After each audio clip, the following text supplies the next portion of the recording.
I think that's softer. I was trying to adjust the light here because maybe, oh, that looked like it just kind of took a flip. I think that's softer. Oh, that looked like it just kind of. Anyway, oh, let me. Other girl number two. Hey, good morning. I am, for some reason, whatever. I actually woke up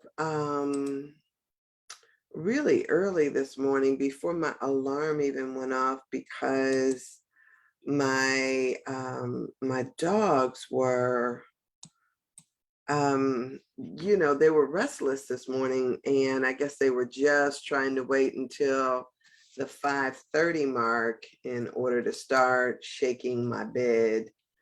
They sleep right next to my bed on this, they've got doggy beds in there, but a lot of times they sleep right on this fuzzy rug that I have right there. And so I can hear them when they start moving around. And eventually the big one, Gigi, the original dog that I had, she will take her paws and lunge at my mattress. It's like she hits it in order to wake me up. And then as soon as I start to stir, she's like, oh, just like party time. But this morning I woke before, or I woke early, and I just wanted to lay there. And it was crazy how good I slept. I got in my sauna last night. I have one of those portable saunas that you zip up, and I got in the sauna last night. And that felt, at first it really feels good to sweat out whatever impurities. But then after a while, it says like something like 20 minutes in a sauna is like the equivalent of doing a major workout. And so, depending upon the temperature and all that stuff, your heart starts to race, you pour sweat, and I do, at least anyway. I pour sweat, and then I am so drained by that time of being in the sauna and sweating that I feel so exhausted and weak that it's like I can barely make it to bed. And then I just fall into bed. I try to make sure everything is done before I get in there. Good morning, Shirley. Oh my goodness. Look, you are on point today. Thank you for being here. So this morning it was like I felt refreshed and I felt good waking up, but I got up early. So I was early. I'm not going to get this untangled while I'm on here. I'll do it later. But I got up and, got my exercise in and did my journaling, and I did a good amount of time on my book. I am so proud. I really want to get this out and see if I can't get it done by the time the holiday season rolls around. So it's still, I'm editing now. And even as I edit, I add things for clarity and take out things for clarity, all of that good stuff. So I'm excited about that. Y'all, I need to change my stars. Like, just there's so many things that need to in my life. Just I'm calling it forth, and I'm so excited about this. And I hope that you've got things in, because winter is coming. That was one of the things that they used to say all the time in I think it's Game of Thrones, this idea that winter is always coming, even though they were at times in places that were frozen anyway because they were on the wall, it was still this idea that winter was coming. For me, it is that same feel. And what does winter symbolize? Like, what does it symbolize for you? Yesterday, I got to tell you this. I got to tell you this. Yesterday, and Shirley, I don't know if you know this, and I say it all the time, but most people seem to not realize this. Unlike some people that do these lives, I think they must do it off of a tablet or a mobile device or whatever. They can see people when they, when they're watching. I can't really see anybody that's watching or know if anybody is watching. And so the only way that I know when somebody is watching is if you type something in the chat like you did, or sometimes when people like things, if they are in my friends list, I can see it'll start off with their picture and then turn into a thumbs up. So sometimes I can see that, but most of the time I don't know who's watching. So I gotta tell you this. Now, this is somebody who never watches. I don't even know if she knows I do a Facebook Live. But yesterday when I'm on the phone, I had a meeting. After I got off of here. I did my meeting and I said to her, I was like, well, I'm so glad that you showed up in the meeting, because otherwise he would have had to sit there and talk to me the entire time. And I said, and so it's almost like you guys coming in rescued him from having to talk to me. And she was like, yeah, see, this is what she says. I'm not like that. She was like, you can talk to anybody. And I'm thinking, I don't know about all that. I don't know that I can talk to anybody. This is what is going on in my head as she says this. You can talk to anybody. She was like, girl, you'll have a conversation with a tree. And and she started talking about I'll have a conversation with a tree, and started saying, she said, talking about, man, your branches are low today. Now, Shirley, what is so funny about this, or whoever is watching, what's so funny about this is that I tell people all the time that I am a tree hugger. Not only am I a tree hugger, I do have conversations with trees. And I told her, I said, girl, I said, I come away from a tree and be telling y'all, whoa, that tree just blessed me.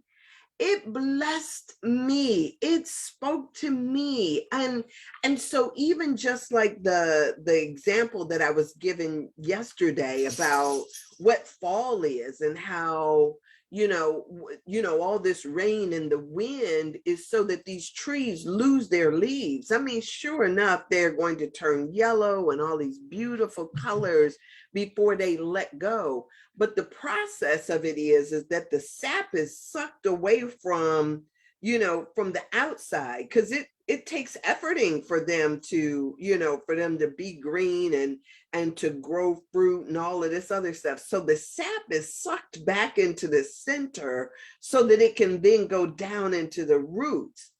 And so, it's amazing when I go to the woods or something, I can walk up on a tree, and especially if it's a younger tree. And sometimes the older trees are like this too, because the older trees have been around so much longer and so much more wise, but they are not necessarily as communicative as, say, one of the younger trees that, that's only probably about this. And I go and I lean up against them, and so you're a tree hugger. Oh, excellent. So good morning, Ruth. How are you? Thankful Thursday. Yes, it is. So when she started talking about me and saying that I could talk to a tree, I was like, girl, yes. Like, yes, I could talk to a cricket. I can talk to, but it's very different when there's a receptivity there to communication, right? There is this receptivity that nature has to communicate with us. And so I take advantage of that. I want to be not only in, I don't necessarily always talk, but most of the time I spend listening. And so when I go up and I lean up against a tree, and sometimes people might think I'm just leaning there just to be standing there, but when I get up against a tree and listen, just listen, I am amazed at the knowledge that they have. Even if it is just in understanding earth or nature, right? I spoke and speak often about this one tree that I was like, oh, I'm so sorry that you aren't closer to the water. And then it showed me this vast network that happens underneath the soil, the surface of the soil, that says if one drinks, all of us drink because we're all connected, you know, and we have the assumption that because one stands here and another stands there, that they're all disconnected. But then as I'm sitting there contemplating what it tells me, it shows me the tree that's in front of my house and it says with this one too. And so there is this idea that we take into, or that there is not a authentic communication that is going on. But I like to tell people to loosen up and just allow their, if sometimes it's just imagining into a space. I call it breathing into a space. It's imagining into a space. It's imagining that this conversation, a lot of times what we do is that we just, that can't be real, or, that doesn't happen, because there is this part of society that only wants us to pay attention to what you can see, touch, taste, feel, or smell. But it doesn't want you, they don't want you to tap into the esoteric, imaginal realm. And so that's where I like to, that's where I like to party. That's where I like to really breathe and just imagine that there is a conversation going on. And then that conversation can illuminate something else in my life that may have been, maybe something that I need to pay attention to. There's a spot right up there, but I feel centered and rooted when I hug my friend, a big oak tree in my backyard. He says, peace be still. Yes. And it's so powerful when we have places like that, because it's almost like I don't need permission from anybody to just just grab on or grab a hold. One of the things that I remember reading early on, I had this German Shepherd, and the German Shepherd, he was such a nice, beautiful dog. And when I would be upset, he would know that I was upset. I don't know, just by my body language or whatever. And he would put his ears back and he would come over to me and he would just give me this look like, put your hands on me. Put your hands on me. And I would put my hands on that dog. And it was as if he could take whatever energy I had and transform it into something that I could work with. He was such a healing. I used to be so sorry that I did not get him to be one of those dogs in the hospital that walks around and, because he was conscious of what he was doing with me. A lot of times dogs don't even seem to be conscious. They like, yeah, put your hands on, get it over with, like that. They come across like that. But mine's seemed so intentional. Mine's was just like that. The dogs that I have now, they don't seem as they don't seem as intuitive. You know, it could be one of those things. It's all about me, all about me. But even in that being all about me, it does not let you linger in spaces too long. It says, all right, we got to get on with this. Like, let's go, let's move, right? So this imaginal realm that I speak of is, I think, something that all of us can tap into, right? And to not hold so tightly to what we think that we know, but rather just, kind of to go into a space and just, if I could imagine that this had words for me, what would it be saying? And we could do that with anything, right? If I could imagine that the songs that I hear on the radio or the program is not just talking about what it thinks is talking about, but is sending a message to me. If I had to glean a message from this woman that I'm listening to, or that is talking now, if I had to apply that to something that is going on in my life right now, if I am here, and I am here not by accident, but I am here on purpose. I tune in and I listen to her on purpose today. What might this message mean for me in this moment now? What can I apply this to in this moment now? What needs my imagination to come to it today, right? And so while my girlfriend may have meant it to be something that was, that she was saying just kind of off the cuff and flip, I was just like, yes, I can take that ball and I can run with it. Because what I know is that while it may not be the honest to goodness truth that, I can have a conversation with anybody anywhere. And I usually do. I tell you that Black men are harder than anybody to talk to, because for some reason they always think there's this thing that they think you have an ulterior motive. Like, she trying to get me. She trying to try. And I will say that I will say too that so first off, I ain't sweating nobody, right?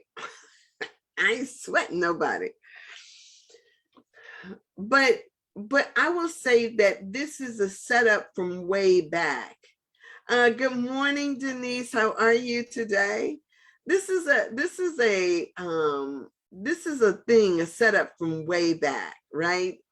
Sometimes when I say it's from way back, if you look back in biblical days, there is this thing that they had that women were there to beguile you and try to take what you got, or get you in trouble. And so this suspicion that people have towards women is not something that is new. It is something that has always existed. And so there's this like resistance, like, yeah, I'm not gonna let myself, just kind of, go there with her. So I get that there is a resistance. I get it. But, there is this line in this one book, Jitterbug Perfume, where this man, this entity, this God, I think, I don't know, said, don't wax yourself, right? Don't wax yourself, meaning, how people put layers on thinking that somehow they are so important. I love that line in that book. And it said, don't wax yourself. You would not have gods if you didn't have a need for them, right? And I was just like, whoa, that's one of those moments, like, stop the presses, close the book. Let me sit in that energy for a minute. Like, you would not have gods if you didn't have a need for it. Jitterbug Perfume was a powerful book. This woman, Claire Freeman, she told me, I remember her telling me, she was like, she said to me that she asked me had I read the book, and she was like, oh, I love this author. And she was like, there's a woman in Jitterbug Perfume that you remind me of. You put me in the mind of this character. And so when I went, she gave me the book to read, and it's probably still on my shelf. I think I've read it a couple of times. But it's like this person who was immortal. Their lives were like, they saw people born and die and born and die over and over again. They lived to be over, I don't know, they hadn't even died, I don't think, at the end of the book, but thousands of years through all types of stuff that was going on. But this one particular woman in there, that she said that I put her in the mind of, was this very like sensuous woman, right? Just, I mean, when he describes her, it is this like a juicy peach that you just want to bite and let the stuff trickle down your chin and just savor that. Oh, I had a good peach like that this past summer. But that was what this woman put you in the mind of. And she said that and she said that I reminded her of that. And what she said that she enjoyed about me, this is such a compliment. It was such a good compliment. We used to meditate together on I forget what nights it was, but we would meditate over at Reverend Sherry's house together.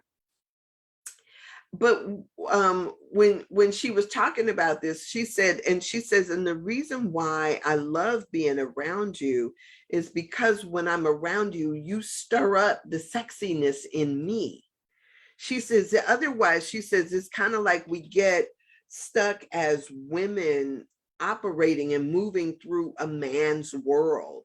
And she says, and there's, when she came here, to work, she cut her hair shorter and began wearing business suits and looking the part of a CEO or a director of something. There was a certain persona and way that she had to carry herself in the world. And she said that that my presence softened her.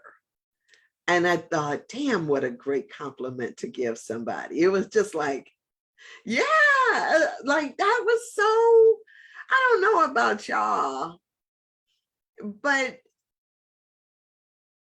to remind someone of their femininity and their feminine nature, to me, it's a major, it's a major coup. And it was just my presence, because it wasn't an intentional thing. It was my presence that did it for her. And so one of the best, like when I think about the compliments that I've received over the years, I mean, that was just like one of the, and it was so like, so here's what I get. If you had to dip down like into the well of your own being, and pull out something for somebody else, she went deep. And for me, I mean, to me, it seemed as though she went deep and she got something out of the bottom of her well and gave it to me. And I did drink, and I did, think about that. And I am mindful, not all the time, but I'm mindful that there is a lot of times we want to diminish and demean what it means to be a female, as if somehow we got the short end of the stick. But oh my goodness, yay! I mean, I don't know why that came up for me today, but but it is just an amazing, it's juicy, juicy. So, and I think that according to our ability to tap into that, to rest in it, there is a wonderful, wonderful experience. So yes, I can make people comfortable, and I can make other people uncomfortable simply by my presence. And so I recognize that there is a resistance that people will have to me based on how that is perceived. I am not one that is trying to make you eat the apple, right? I'm not that one. As a matter of fact, in my in the class that I'm taking, they was like, do you know that apples weren't even, you know, they didn't even have apples then in that darn Garden of Eden, because they're not indigenous to that area. And so this forbidden fruit that people have thought about, I'm not even trying to get you to take that. If you see a piece of forbidden fruit there, ain't my fault. It's just, that when we wake up things inside of ourselves, we begin to see different. And it's my hope that through your being here, that you begin to look at the world differently, right? If it wakes up in you this awareness about nature, if it wakes up in you this sense of connectedness with one another, if you don't get anything other than something is another name for God. So when something tells you to do something, listen, right? Whatever it is that you get, that is yours to take. I'm not here to tell you how to think about what you hear. But the fact that you are listening is amazing. Yes, Tracy says, good morning, beautiful. I love to do this. It is a wonderful to help awaken the divine feminine sensuality in our sisters. So many women have lost that as mothers, family leaders, and bosses.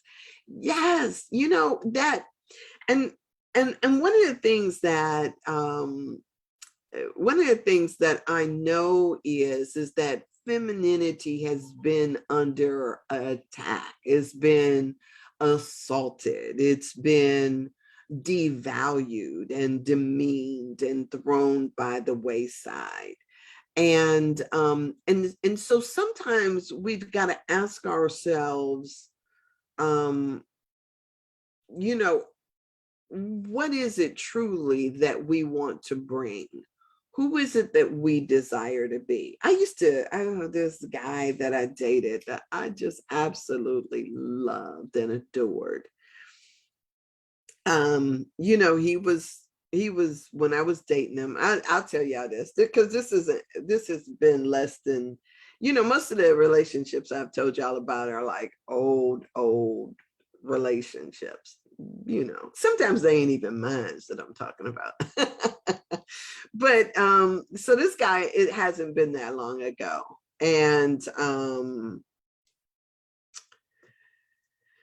he had been going through a divorce, and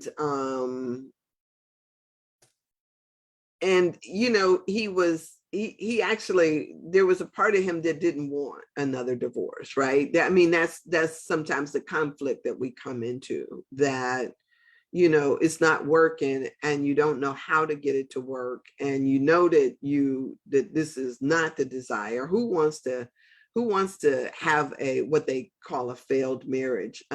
Sometimes when you get in your resentment and your anger, it's like, take that, darn it, and be gone, kind of thing. But I think that there is, to some degree, and I don't know, you guys maybe can speak to this, but to some degree that divorce seems like you failed almost. And I got that was what it was with him. Anyway, we have been going out for a while, and when all of a sudden she, for some reason, called and he says, you know what, I need to try this again. I need to try this again. And I was like, okay, cool, right? Go for it, dude, right? Go for it. And it was so interesting because they, whatever they did, I remember him calling me up and saying to me something like, I gotta see you. And it's like, well, okay, make up your mind, dude. I wasn't there at that point, but I was just like, okay, come on, come on. And, one of the things that he said to me is another interesting compliment, was that there was a certain feel that people want to feel like when they are around somebody who absolutely adores them, that loves them and wants to be with them. And when you think about that in your relationship, what do you feel like when whether you're walking in the house or you're talking on the phone, what does it feel like? Does it feel like an obligation or some level of resentment? Or does it feel like this is your touchstone? Like this like that tree, when we talk about coming back to the center, what does it feel like? Now, I'm surely, y'all know that I am not married, right? I am trying to make it seem like I've got all of this experience as a married person, but I do know what it feels like to be in spaces where I'm not wanted, where I'm not appreciated, where I'm not acknowledged. And I'll tell you straight up, I don't linger there long. The moment I start, and I really don't care, like, she's got papers, I don't care. I do not stay in spaces where I can't get this kind of energy if I'm dwelling in spaces where I'm feeling anger and angst and resentment. I cannot. And so the question is in your relationships, what is it that you two are bringing into the relationship? Are you just like treading water? Are you there and really do the people who you love know that you love them?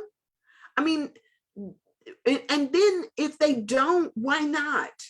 Is it because you think it's taking something from you to say, to say something nice, or to be nice, or to touch them, to reach out and touch, right? I mean, what you gotta, this becomes like, how am I showing up? How am I showing up? And I'm not trying to say that it needs to be about sex and lust all the time. That, that has its place. That has its place, I'm telling you.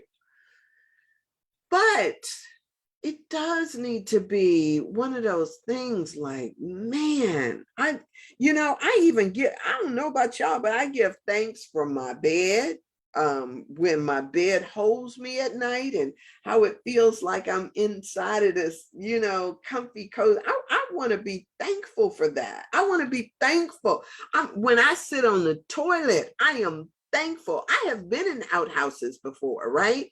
Real outhouses. I couldn't imagine living back in the country back in the day, when you had to pull the pot from under the bed and sit and take a pee, because walking outside in the middle of the night ain't something that you want to do, because you got to take you don't sleep all the way through the night because you got to pee. I couldn't imagine. I'm thankful for indoor plumbing, and I was born in the 60s, so it's not like it's necessary, but I've been there. I know about it. I want to be thankful for the people that are in my life, and I want you to know I want you to know that I'm thankful for you, right?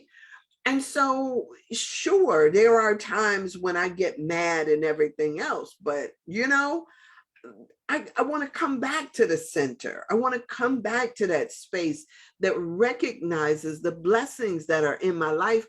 And I don't know about you, but if you're not doing that, why not? What's it costing you? Right? What is that costing you? What is it costing you to say, yeah, I'm not the type that I got a girlfriend that sends me cards, I'm grateful. I'm not the type that sends cards, but I'll make a phone call, I'll send a text out, um, that's, but that's how I want to show up. And so when this guy is coming back, running back to me saying it just to feel valued and needed and seen and loved and cared for, and that he matters, when you just need to touch something like that, it's like, whoa, really? Like, when we get into these things with, I don't know, do we not realize that people could be, yeah, you could be working through some stuff. You could be working through some stuff. But at the same time, sometimes we see that even before we get to that space, we see it there. And so what the question becomes, what do I bring? How do I want people to feel? Those are the questions. And do I get caught up in when I'm resented because I walk in the room, or because I show up? Because I have life the way I chose it? Do I get caught up in your estimation of this when I'm happy with me?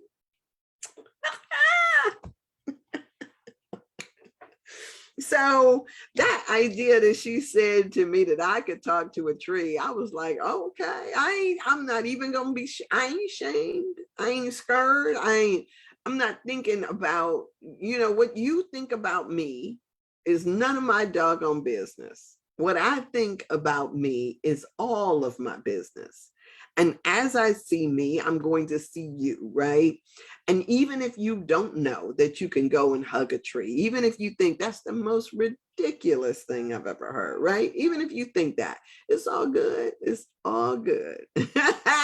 I'm not caught up in that anymore. And as young people, I think that there was a part of us that was really concerned with how other people perceived us, how other people thought about us, and all of that stuff. But we got to shake it off, right? Shake it off. And so I'm at that stage. Yeah, I really wanted to. I got a little time today when I was yesterday. Let me back up, because a lot of times this stuff, the things that bubble up in me come from come from experiences that I've had. So yesterday I thought about the story of Cinderella. You guys will remember in the story, and I believe that we have been shown stories because stories are an amazing way to inform. We inform, they inform society, they inform the people who see themselves or find themselves in the story. I have done sermons, and I could have wrote a book about the Wizard of Oz, because I love that as a myth and as a thought form. I love the Matrix and the story of the Matrix. I love Star Wars and the stories of Star Wars, in how we can see ourselves in the characters in there, and our struggle for place, identity, all of those things. When it comes down to Cinderella, it was interesting because Cinderella, as you will recall from the story, was about it's about Cinderella, but more than that, she had a what was characterized as a evil stepmother and some stepsisters, or yeah, stepsisters. So while it doesn't talk about Cinderella's father, who would have made this stepmother, him marrying into this would have made the stepmother the person that she was now with. It was the father seemed absent from the story. And the real story unfolded in this treatment of the stepmother to this stepdaughter, Cinderella. Now, there are a lot of children that have been displaced in our society. Um, Grandparents raising their grandchildren, um, for whatever reason, parents not in the house. It can even be a father that is missing or absent, and they are with a single mother, or with a mother that is at home. There are all kinds of circumstances where you find yourself in a parenting situation, especially as children, but in a parenting situation that doesn't match what we believe to be ideal. And so in Cinderella's case, she was feeling as if she was, you know, an indentured servant more so than a part of the family. Now, we see this, and like I said, we see it played out over and over again, and don't necessarily think about the psychological effect of it. But when you think about this, and I'm talking about this in terms of epigenetics as well, sometimes it's not us that experiences this, but it could have been our parents that experienced this.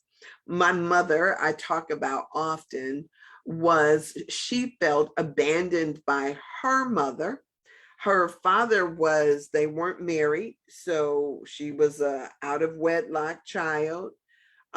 These two people got to marry. Her father was absent in her life. As a matter of fact, I'm still trying to find him or who he was, because my mother resented him, said that man never did anything for me, and claimed her stepfather as her father because her natural father didn't do anything for her and didn't have a relationship. So she had her mother. Her mother went to the city to work in order to supposedly take care of my mother, make money to be able to take care of my mother. And so my mother felt like she was abandoned and was living with her grandparents who were abusive. And this is how she characterized them. They were already abusive, and she had to do the work around the house that any man would do. So it's a perfect example of another Cinderella story. The circumstances may seem very different, but nonetheless, it is a child who has been abandoned by her natural parents, as Cinderella was, and now she has these evil grandparents or evil stepmother and all of these other people that are dealing with them. So when you think about the dynamics of that and how it plays out over and over again in our society, the story about Cinderella was this story of hope and redemption, right? This story that you may be toiling and suffering. You may feel as if you're being beat down and abused, but a fairy godmother has a blessing for you.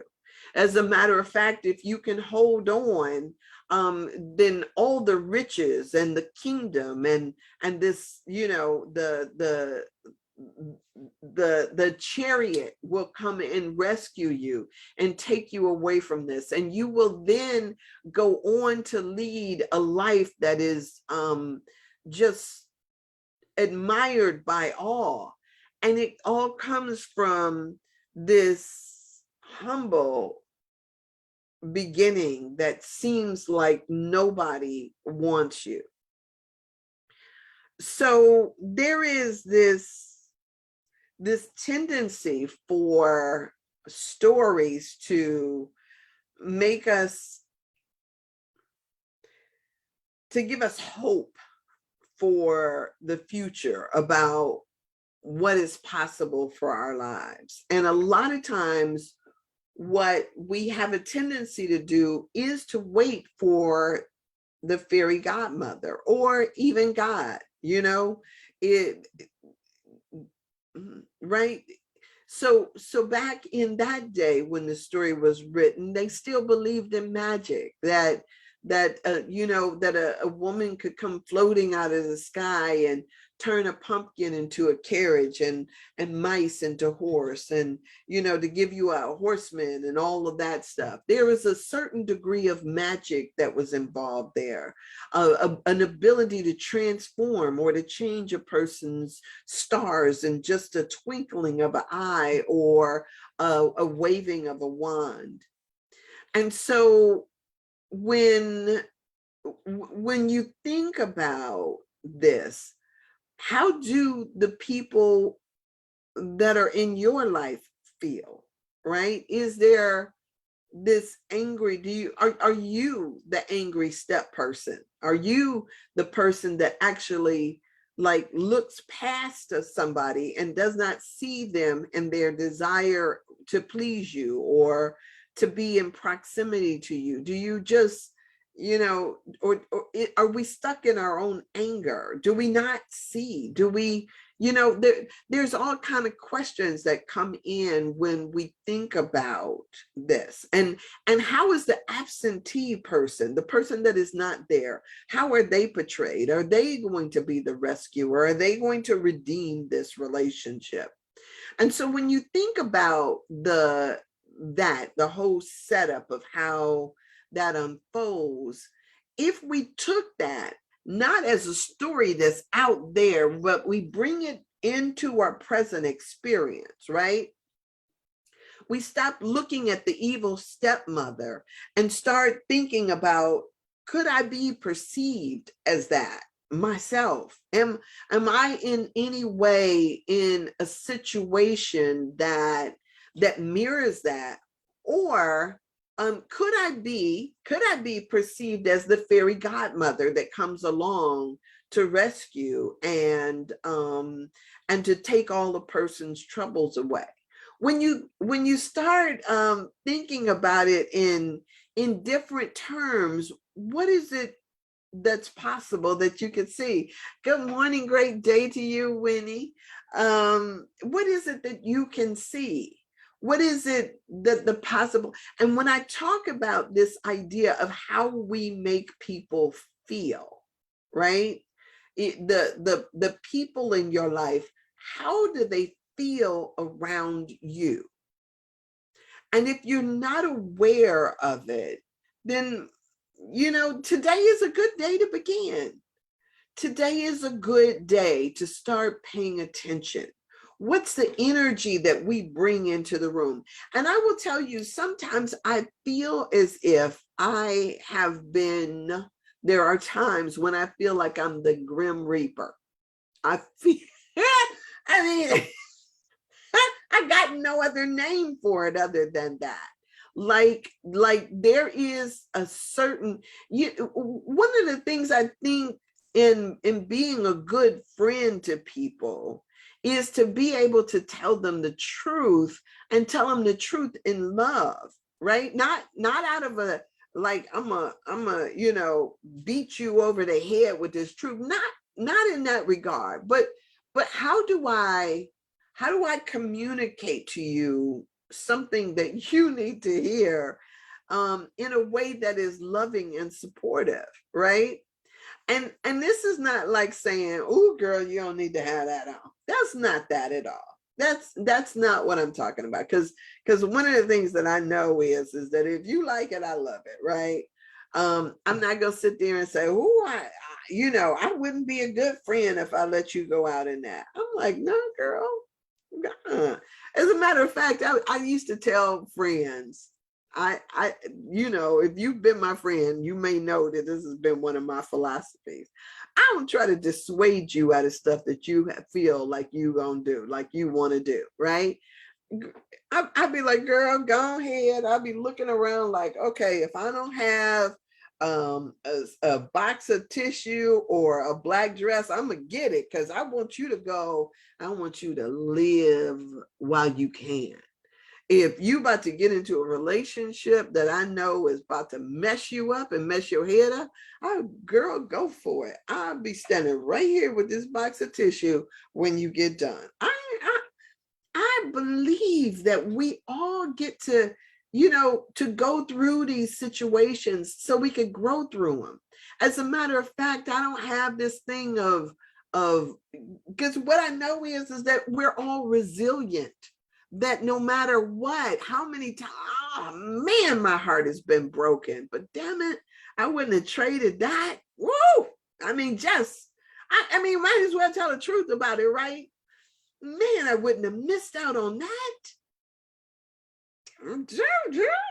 Right? Oh man, I may come out like,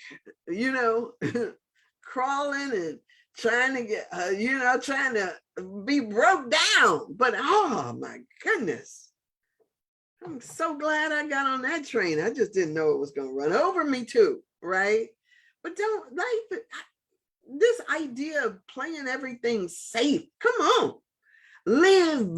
That's why these bodysuits that we have, they are washable, they are repairable, they are, let's learn something in this. You may not agree with me, but I'm telling you, when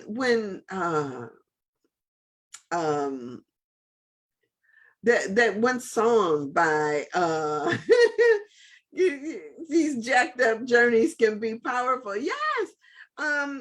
There's this one song by, I can't think of what the name of it is, but this woman says, I hope you still feel small when you stand behind the ocean, beside the ocean. I hope that when one door closes, I hope one more opens. Promise me you'll give faith a fighting chance. And when you get the choice to sit it out or dance, I hope you dance, right? And that's what my hope is for you, right? That you always choose to dance, whatever that may mean. Go for it. I mean, like I used to always say that I looked at relationships kind of like a surfer would, First off, when a surfer, when I see surfers, I get this awareness that they are always looking for a good wave. And they don't just sit on the shore and think about, oh, I hope there's a good wave. It's like when they see a wave, it's like, I'm going to run out towards you. When I see something that, that enlivens my spirit or that I want, I hope that I always have the courage to run towards it rather than away, right? Oh, Sandra, speak to yourself, right? Speak to me. Thank you, God, right? Let me run out towards it, right? And meet it where it is. And then they get up and, they stand up on the board and they ride that wave and they ride it until it's done, right? And then when it's done, they don't curse the wave out. Damn it, where did you go? Why didn't you? I was enjoying you. They don't curse the wave out. They go and they start looking for the next wave. They go out there waiting for it. Like, okay, there's another one coming.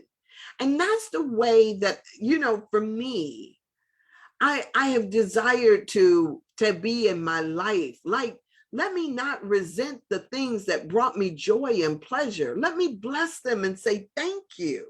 Like I say, thank you to my bed, thank you to that toilet, thank you to so many different things. Let me be in the spirit of saying thank you.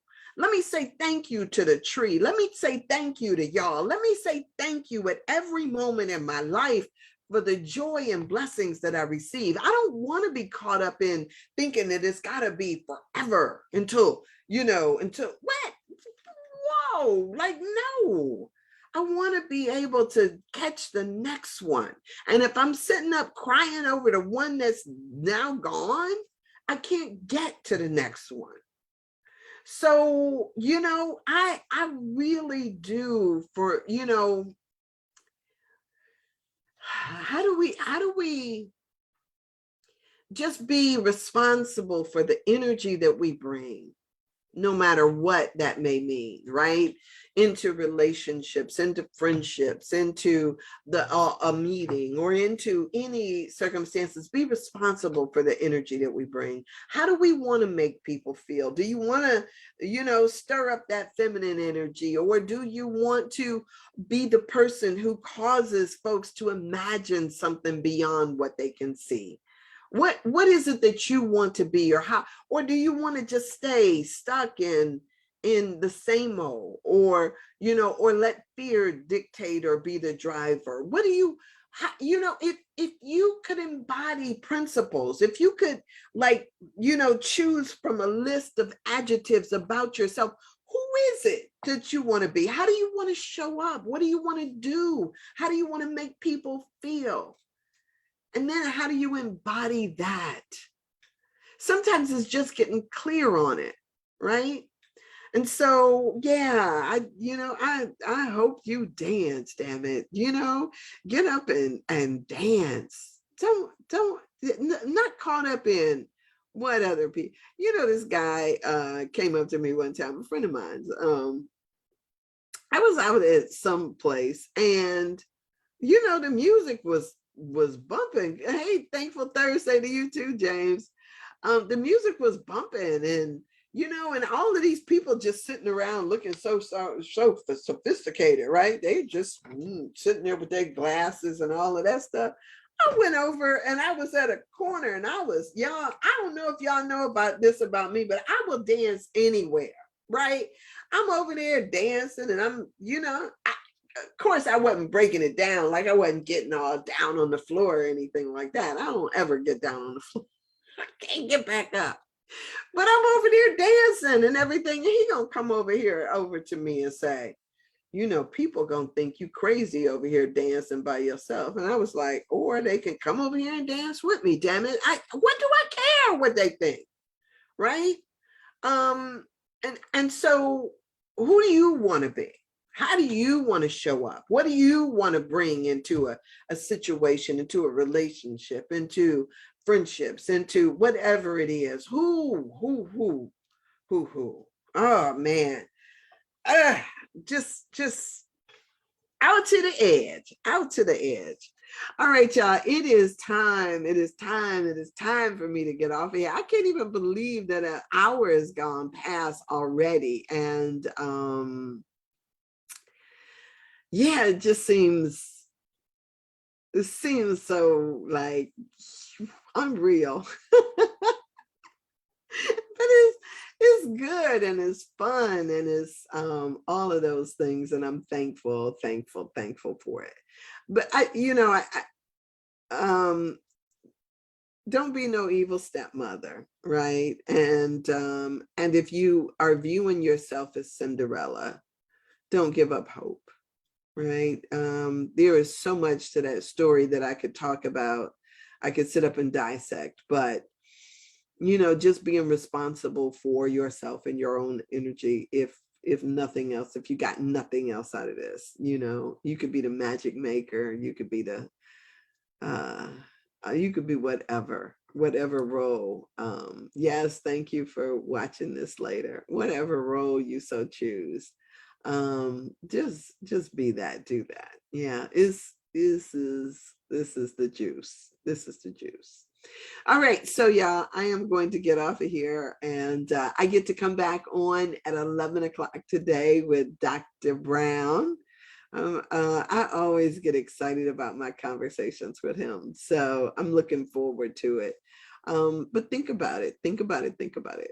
Who do you desire to be? How do you desire to show up? All right, be love, be the love that you want to experience. Shirley, I'm so grateful that you've been here too. Namaste, deep bows to you. Yeah, thank you. Blessings to you. It is so good for me. All right. So I will be here tomorrow, and it's 7:50, 8 o'clock, whatever. I'll be here tomorrow. I look forward to seeing you. I hope you have an amazing day. Like I said, I'll be back at 11 o'clock. If you're available, tune in and watch. If not, just see you in the morning. All right. Blessings to you. Bye.